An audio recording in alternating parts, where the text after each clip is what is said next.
안녕하세요. 테크형 진행을 맡은 전자신문 김지훈 기자입니다. 이번 시간에는 연인 논란이 되고 있는 머지포인트 사태와 관련해 핀테크 분야 취재를 맡고 있는 이영도 기자와 함께 그 내막을 알아볼까 하는데요. 안녕하세요, 이영도 기자. 네, 안녕하세요. 머지포인트란 게 뭔가요? 요즘 하도 시끄러워서 아시는 분도 계시겠지만 간략하게 설명 부탁드립니다. 이걸 간단하게 설명하자고 하면은 그 교통카드 충전하는 팀원이 아시죠? 네. 팀원이랑 비슷한데 이 가맹점이 이렇게 많아가지고 이 교통수단 말고도 뭐 편의점, 마트, 뭐 식당 등등에서 이 현금처럼 사용할 수 있는 그런 포인트라고 이해를 하시면 되고요. 이게 일반적으로 사용되는 이런 포인트보다 할인율이 되게 높았어요. 한 20% 정도 할인율을 주고 이제 판매를 했었거든요. 이 덕분에 이용자를 빨리 이제 많이 끌어모아가지고 한 누적 가입자가 100만 명 정도, 그리고 발행액이 한 1,000억 원 정도, 이 정도 규모라고 보시면 됩니다. 이번에 왜 문제가 됐나요?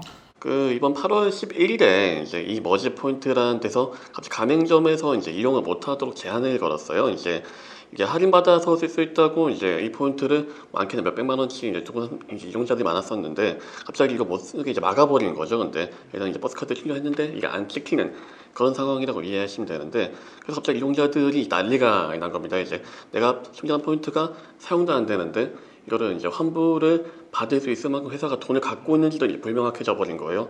그래서 이제 환불 받으려고 이제 본사로 찾아가고 가서 이제 막 인질극을 벌이기도 하고 회사 집기를 막 문을 쫙 들고 가는 뭐 되게 좀 난리가 났었죠. 그래가지고 그럼 머지포인트는 왜 갑자기 결제 제한을 한 건가요? 이게 전자신문에서 이제 8월 4일에 머지 포인트 사업 모델이 불법일 여지가 있다라는 기사를 낸 적이 있어요. 이 구조를 보면은 이 포인트 이제 사업이라는 게 이용자가 먼저 이제 1,000억 원어치 충전을 하면은 이 돈은 이 머지 포인트 갖고 있다가 가맹점에 결제를 할 때 넘겨줘야 되는 돈이잖아요, 그죠? 그렇죠. 근데 만약에 이 돈을 이제 이 머지포인트하는 회사가 마음대로 막 써버리고 돈이 다 떨어진 다음에 뭐 배째라 이렇게 하면 이제 큰일이 나는 거다 보니까, 그래서 이 정부에서는 이런 종류의 사업을 하는 사업자들에게 전자금융업이라는 이제 업종에 등록을 하도록 이제 가이드라인 마련했어요. 근데 이 머지포인트 같은 경우에는 이거 등록 안 한 상태로 사업을 하고 있었던 게 사실 문제가 됐던 거죠. 그래서 이제 말하자면은 이 머지포인트의 회사 사람들이 이 고객들이 맡겨놓은 예치금을 다 써버리더라도 어떻게 이제 예방하거나 뭐 이제 방지할 만한 방법이 사실 없던 그런 상황이었다고 보시면 됩니다. 그래서 이제 이 사실이 알려지면서 먼저 이제 가맹점들이 먼저 빠져나가기 시작하고요. 이 머지포인트 받지 않겠다라고 했던 거고, 네이버 같은 경우에도 이제 머지포인트 상품권 판매 제한을 걸었었고, 네. 가맹점들이 빠져나가면서 불안하니까 대금을 막 달라고 했던 거고, 네. 이런 상황이 되다 보니까 정상적인 운영이 이제 불가능해졌다고 판단을 하고 일단 사업 자체는 사실상 중단이 돼버린 겁니다. 그때부터. 그럼 정부 당국에서는 이 사실을 몰랐나요? 되게 잘 알고 있었던 것 같아요. 파악을 잘 하고 있었던 것 같고, 근데 문제는 아까 말씀드렸던 전자금융업이라는 게 등록이 된 업체만 이 금감원에서 이제 뭐 시정명령을 내리거나 뭐 조사를 할 수가 있거든요. 근데 문제는 이 머지포인트라는 회사가 아직 등록을 안 한 상태라고 했잖아요. 네. 그러다 보니까 이 금감원에서도 우리가 손 쓸 수 있는 대상이 아니다라고 보고 어떻게 이제 뭐 예방 조치를 하지 못했나 봐요, 그거를. 그래서 이제 문제가 커지기 전에 빨리 등록을 해라, 이렇게 이제 뭐 말하자면은 뭐 권유한 그런 상태가 됐던 거죠. 그래서 이제 이 머지 포인트가 돈 다 써버리고 이용자들이 돈 다 날리면 어떻게 되냐라고 여쭤봤더니 그러니까 빨리 등록을 해야 된다.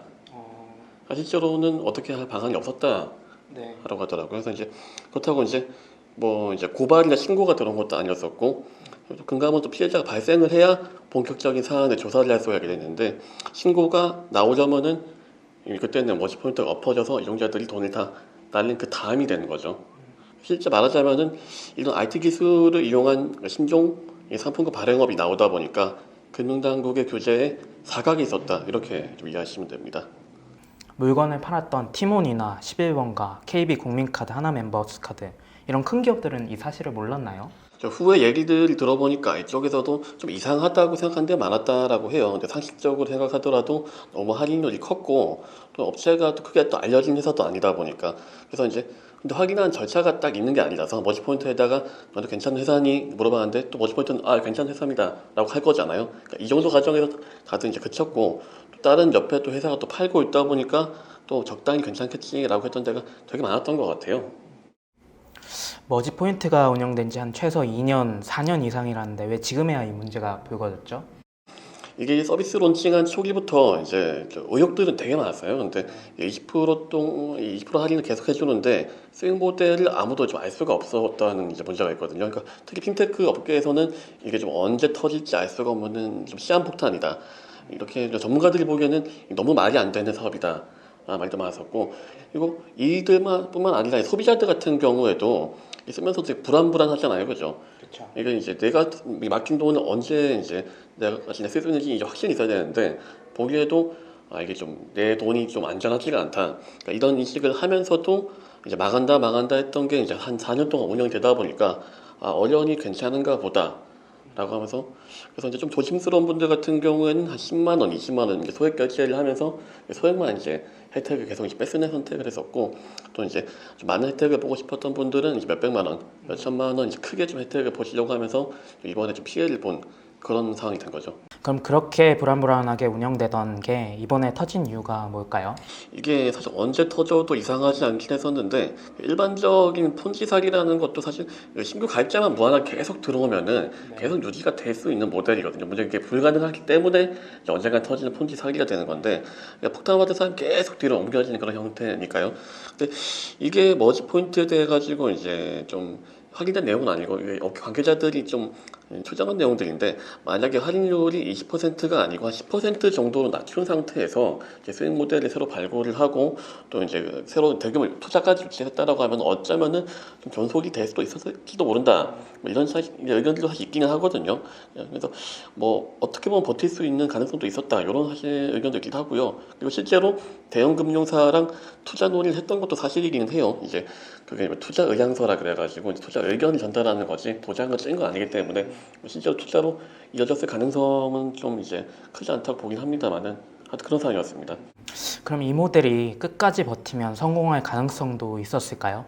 머지 포인트는 쿠팡이나 소스처럼 계획된 적자라는 표현을 쓴다고 하는데요. 물론 이것도 이제 장기적으로 보면 빈틈투성이긴 하거든요. 그러니까 이게 머지 플러스가 급성장한 배경은 20%의 할인율이 차별점이 있었기 때문인 건데 이걸 10%로 이제 할인율이 줄여버리게 되면은 다른 서비스랑 차별점이 되게 없어져 버리게 돼요. 예를 들어서 이제 만약에 뭐 카카오페이라든지 뭐 네이버페이라든지 이런 간편 결제한 업체들이 10% 할인을 하면서 같이 따라붙는다라고 하면은 이 사람들이 이 머지 포인트를 쓸 이유가 되게 없어져 버리잖아요. 그래서 이거 할인 부담을 가맹점한테 넘기는 방법도 있기는 하거든요. 그러니까 지금까지는 머지 포인트가 할인된 비용을 계속 부담해야 하는데 만약에 가입되는 가맹점들한테 이 할인 폭을 이제 니네가 이제 부담을 해라. 혹은 이제 많이 쓰는 대형 가맹점들이나 편의점 같은 경우에는 이제 그러니까 중간 수수료 부과를 하지 않는데 작은 이제 로컬들이나 작은 가게들 같은 경우에는 광고가 좀 필요한 이제 상점들이다 보니까 이제 머지 포인트 플랫폼에 들어오기 위해 가지고 비용을 지불할 수는 있잖아요. 그러니까 이런 식으로 아마 생태계를 고려했을 거다라고 생각을 해요. 그래서 이제 대신에 이제 뭐 이제 또 가맹점들에게도 너무 높은 이제 수수료 매겨버리면 또 이탈을 해버릴 테니까 혹은 또 이제 가맹점들 같은 경우에 또 이제 이 할인 폭만큼의 가격을 또 올려버릴 수도 있는 거잖아요. 그럼 또 이용자들이 또 이탈을 해버리겠죠. 그래서 이제 이런 식으로 이제 운영을 하다가 사실 좀 이제 망한 스타트업이 되게 많았거든요. 그래서 이제 쿠팡 같은 경우에는 이제 망하면은 쿠팡만 망하고 토스 같은 경우에도 이제 토스만 이제 망하는 반면에 이 머지 포인트 같은 경우에는 머지 포인트가 망하면 머지 포인트 갖고 있던 예치금들도 다 이제 사라져버릴 위기가 있다 보니까 그래서 이제 이게 사실 더 큰 문제가 됐던 게 그런 영향인 것 같습니다. 현재 소비자들이 제일 궁금한 건 그래서 지금 내 돈은 어디 있느냐, 환불을 받을 수 있느냐 이 문제일 것 같은데요. 사실 머지 포인트에 남아있는 예치금이 얼마인지는 밖에서 좀 확인하기는 좀 어려운 측면이 있고요. 다만 이제 머지 포인트 임원들이 얘기했던 뭐 인터뷰들이나 혹은 이제 동시에 업계에 비교하면 좀 분석은 좀 가능하기는 해요. 그래서 이걸로 추정을 하면은 20% 이렇게 깎아줬다 보니까 거기 다른 누적 손실들 그리고 이제 뭐 운영비들을 제할 경우에 남아있는 예치금이 통상 한 절반 정도에 될 거다라는 좀 의견이 좀 많고요. 그래서 이제 머지 포인트가 새로 이제 그 투자금을 뭐 이제 끌어오거나 하지 못한다라고 하면은 한 절반 정도는 환불을 받기 좀 어려운 상황에 놓여 있다 이렇게 볼 수도 있겠죠. 근데 이 부분 같은 경우에는 머지 포인트에서 이제 그 재무제표를 하게 까버리면은 좀 해결되는 부분이기는 해요. 근데 이 머지 포인트 같은 경우에는 작년까지 이제 외부 감사 대상이 아니었기 때문에 이제 이 재무제표를 깔 의무도 없는 기업이고 거기에다가 이제 금감원 쪽에서 전자금융업을 등록하기 위해 가지고 재무제표를 이제 공개해라 제출해달라고 했는데 여기 대해서 좀 거부를 하고 있는 상황이거든요. 그래서 이거 안 까고 있다 보니까 또 이제 캥기는 게 있는가 하고 좀 의심스러운 그런 상황이라고 보시면 되고요.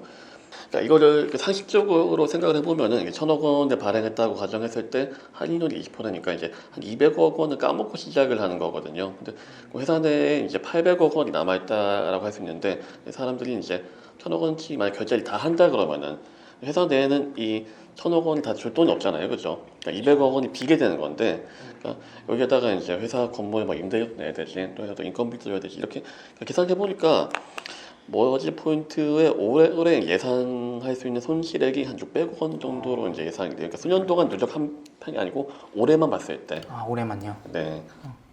그럼 만약에 사람들이 결제를 안 하고 환불만 하면 상황은 어떻게 되는 걸까요? 그러니까 이 부분도 좀 논란이 좀 많거든요. 일단은 머지 포인트의 지금 환불 규정은 액면가의 72%만 환불을 해주고 있다고 해요. 예를 들어서 이제 10만 원짜리 상품권을 이제 할인받아가지고 8만 원에 샀다고 하면은 7만 2천 원만 이제 환불을 해주고 있는 셈인데 그러면은 이 머지 포인트는 환불을 해줄 때마다 10%씩 수익을 얻는 그런 상황이 되어버리거든요.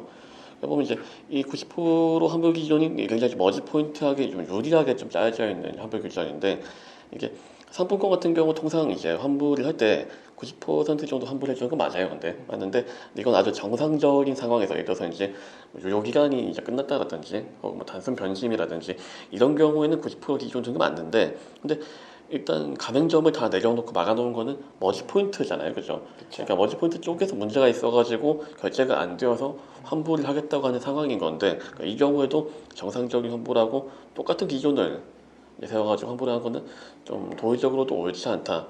또 이런 비판이 좀 많죠.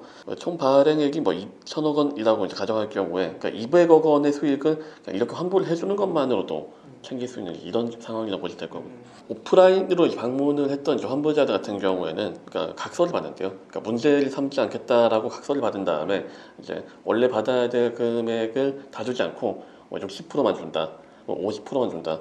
들리는 얘기로는 한 뭐 10%, 20% 받은 데도 있다고 해요. 그러니까 이런 식으로 하면은 환불을 못 받은 금액들은 고스란히 또 머지 포인트가 또 가져가게 되잖아요. 그렇죠. 이러다 보다 보니까 이런 식으로 그러니까 이 문제 상황에서도 고객 돈을 착취하고 있다. 이런 사실은 문제들이 좀 많이 지적이 되고 있는 그런 상황인 거죠. 네, 지금까지 머지 포인트에 대해서 핀테크 분야 취재를 하고 있는 이영도 기자와 좋은 얘기 나눠봤는데요. 그럼 이영도 기자 감사합니다. 네, 감사합니다.